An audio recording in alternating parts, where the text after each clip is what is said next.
వాళ్ళకు కూడా ముందు స్వాతంత్రం వచ్చేది కదా, రెస్పెక్ట్ మనకే వచ్చింది కదా. మన ద్వారా రెస్పెక్ట్ అందరికి ప్రెస్కి. Democracy has been revived. Start చేద్దాం. అందరికీ నమస్కారాలు. మీకే కాకుండా రాష్ట్రంలో ఉండే, ఆంధ్రప్రదేశ్లో ఉండే ప్రజలందరికీ కూడా నమస్కారాలు. మొదటి నుంచి కూడా నేను చెప్పేవాడిని, ఆంధ్రప్రదేశ్కి విభజన తర్వాత పోలవరం, అమరావతి రెండు కళ్ళు. పోలవరం అనేది రాష్ట్రానికి ఒక జీవనాడి. దీనివల్ల 7,20,000 ఎకరాలు కొత్త ఆయకట్టు, 23 లక్షల ఎకరాలు ఇరిగేషన్ స్థిరీకరణ, 28 లక్షల మందికి తాగునీరు, 960 మెగావాట్లు విద్యుత్ శక్తి ఉత్పత్తి, విశాఖ పారిశ్రామిక అవసరాలకు, తాగునీటి అవసరాలకు 23 టీఎంసీ ఆఫ్ వాటర్ అందుబాటులో పెట్టడం. ఇప్పుడు నేను ఎప్పుడూ చెప్పింది, పోలవరం పూర్తి చేసి నదుల అనుసంధానం చేస్తే రాష్ట్రానికి ఇది గేమ్ చేంజర్గా తయారవుతుంది. అంటే ఇక్కడి నుంచి 3 బిట్ల కింద, ఒకటి కృష్ణ పట్టిసీమ ద్వారా కృష్ణా నదికి అనుసంధానం చేశాం.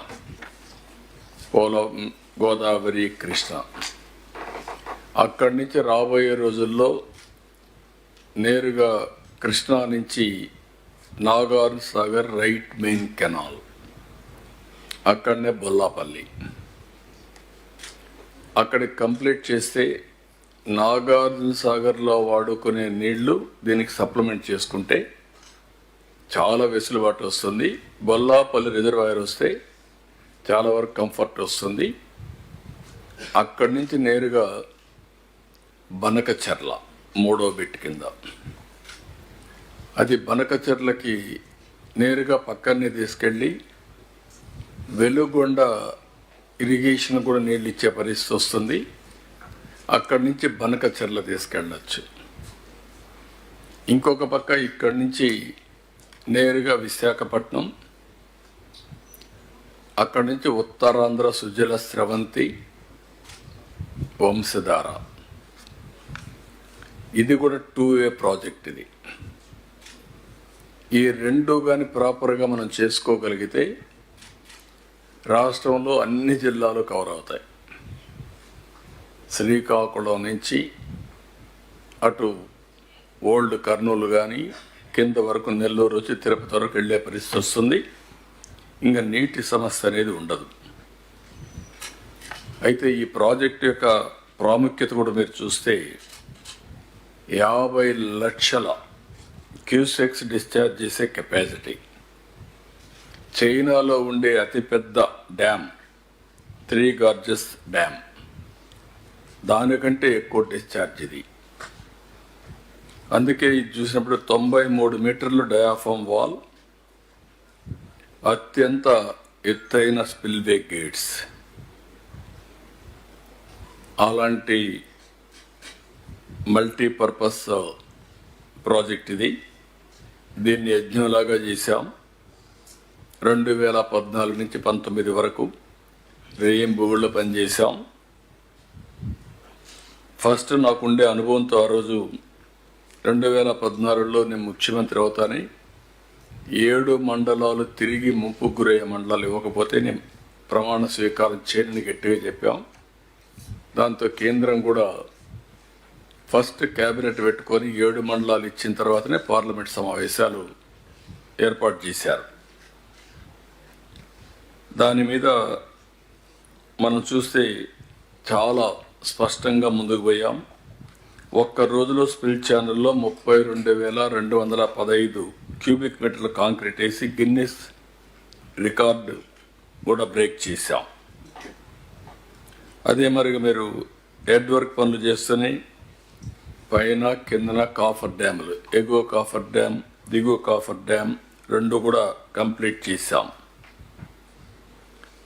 డయాఫామ్ వాల్ని 414 రోజుల్లో పూర్తి చేశాం. ఇంకొక పక్కన 2 కిలోమీటర్ల పొడవుతో దాదాపు 100 మీటర్ల డయాఫామ్ వాల్ కూడా నిర్మాణానికి శ్రీకారం చుట్టాం.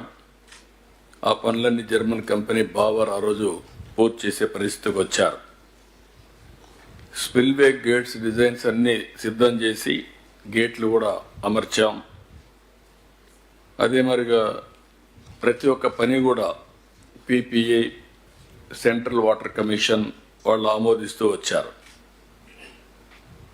అన్నీ కూడా చేసి 72% వర్కులు పూర్తి చేశాం. 28 సార్లు నేను క్షేత్రస్థాయికి వచ్చాను. 82 సార్లు వర్చువల్గా సమీక్షలు చేశాను. సోమవారాన్ని పోలవరంగా చేసుకొని సమీక్షలు చేశాం. ఇన్ని చేస్తే గడిచిన ప్రభుత్వం 2019 రావడం, 19లోనే వస్తానే ఆర్డర్స్ ఇష్యూ చేశారు. పోలవరం కాంట్రాక్టర్ని మారుస్తున్నామని బలవంతంగా జూలై 29, 2019లో నోటీసులు ఇచ్చి సైట్ నుంచి వెళ్ళిపోవాలని చెప్పి ఆదేశాలు ఇచ్చారు. కాంట్రాక్టర్ని పంపించారు, ఇంజనీర్ని ట్రాన్స్ఫర్ చేశారు. 15 నెలల పాటు ఇక్కడ ఎలాంటి ప్రత్యామ్నాయ ఏర్పాట్లు చేయకుండా రివర్స్ టెండరింగ్ అనే పేరు పెట్టి ప్రాజెక్ట్ని పూర్తిగా సర్వనాశనం చేసే పరిస్థితికి వచ్చారు. గోదావరిలో కలిపేసే పరిస్థితికి వచ్చారు. మనం ముందే చెప్పాను నేను, ఈ ప్రాజెక్టులో 50 లక్షల క్యూసెక్స్ ఆఫ్ వాటర్ డిశ్చార్జ్కి మనం నిర్మాణాలు చేస్తున్నాం. నదిని డైవర్ట్ చేస్తున్నాం. నది మీద పోతూ పక్కకు తిప్పి స్పిల్వేస్ ఇవన్నీ తీసుకొచ్చాం. అలాంటి ముఖ్యమైన ప్రాజెక్టులో డయాఫామ్ వాల్ కట్టి వదిలిపెట్టాం. కాఫర్ డ్యాములు పూర్తయ్యే సమయం, ఇంకొక చాలా తక్కువ పని కానీ కంప్లీట్ చేసుంటే ఆ ఏజెన్సీ ఉంటే అతని బాధ్యత. పిపిఏ చాలా స్పష్టంగా చెప్పారు. ఇంత మునుపు కూడా అనుభవం ఉంది. ఒరిజినల్ కాంట్రాక్ట్ని మార్చాం, మళ్ళా కొత్త కాంట్రాక్ట్కి ఇచ్చాం. అంటే అప్పట్లో ఒరిజినల్గా 2004 నుంచి ఆ క్లెయిమ్స్ అన్నీ ఉన్నాయి. పాత కొత్త 2 కాంట్రాక్టర్లు ఉంటే అకౌంటబిలిటీ ఫిక్స్ చేయడం కష్టమవుతుంది. ఎవరు రెస్పాన్సిబిలిటీ ఉంటుందో మనం చెప్పలేము, చాలా డిఫికల్ట్ అని దయచేసి ఆలోచించమని చెప్తే క్యాన్సిల్ చేసి రాటిఫికేషన్ పంపించారు. అంత దుర్మార్గంగా. ఒకవేళ పంపిస్తే దాన్ని ప్రొటెక్ట్ చేశారంటే అది కూడా చేయకుండా చేశారు. దీంతో మొత్తం కలిసి మీరు చూస్తే ఆగస్ట్, అక్టోబర్లో 2020లో వరదలు వచ్చాయి. ఆ వరద నీరంతా అక్కడ వెళ్ళింది. డయాఫామ్ వాల్ పూర్తిగా దెబ్బతినే పరిస్థితికి వచ్చింది. అక్కడి నుంచి ఇప్పటి వరకు ఈ ప్రాజెక్ట్ని మొత్తం నిర్వీర్యం చేశారు. ఇది ఒక ఎగ్జాంపుల్. ఇది ఒక అసమర్థత, అవగాహన రాహిత్యం, అవినీతి, కుట్ర ఇవన్నీ కలిపి పోలవరాన్ని ఇంకా ఎంత నాశనం చేయాలనో అంత నాశనం చేసే పరిస్థితికి వచ్చారు. మీరు చూస్తే ఈరోజు నేను అన్నీ కూడా మళ్ళా చూసాం. Upper coffer dam, lower coffer dam, మధ్యలో డయాఫామ్ వాల్, గ్యాప్ 1, గ్యాప్ 2 ఇవన్నీ కూడా మీరు చూస్తే ఏదైతే అక్కడ వాటర్ పోయిన తర్వాత ఆ ఎరోషన్తో ఆ వెలాసిటీ విపరీతంగా గోదావరి వాటర్ అనేది పెద్ద ఉధృతంగా వస్తుంది. ఎప్పుడైతే అక్కడ వచ్చిందో ఆ వాటర్ అంతా కూడా ఇచ్చేసి మొత్తం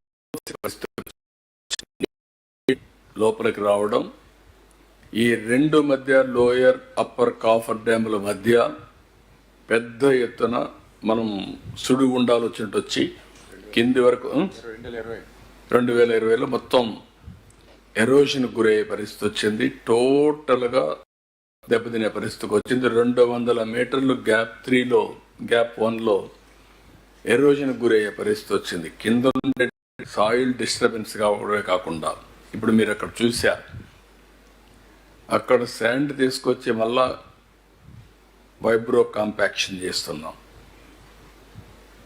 ఎందుకంటే మొత్తం సాయిల్ అంతా లూజ్ సాయిల్ అయిపోయింది.